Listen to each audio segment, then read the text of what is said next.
JFK 40. 40 years, 40 people, 40 stories.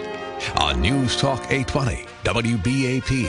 While John Kennedy was being laid to rest at Arlington National Cemetery on Monday, November 25th, 1963, his assassin was being buried in relative anonymity at Rose Hill Cemetery in Fort Worth at the same time.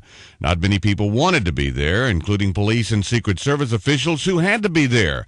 And of course, there were reporters like Ed Hughes of the Dallas Morning News. No one else was allowed inside the cemetery. There were no protesters.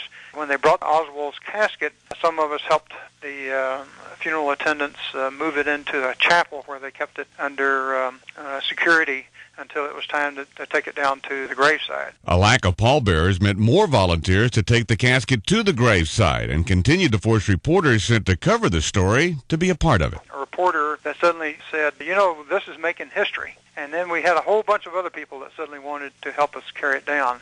I ended up taking a few steps with it. It was a very, very heavy casket. We had wondered at one time whether it was just a sack full of potatoes, but the chief of police for Fort Worth convinced us that no, Oswald's body was in there. 20 years later, Marina Oswald would be persuaded by a British researcher to have Lee Oswald's body exhumed under the theory the man buried in the casket was someone else.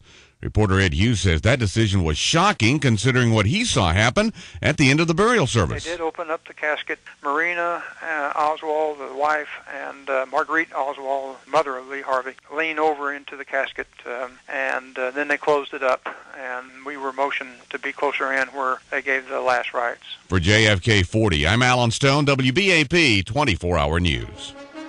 Listen for JFK 40, The Lost Kennedy Tapes. Saturday, November 22nd on News Talk 820 WBAP.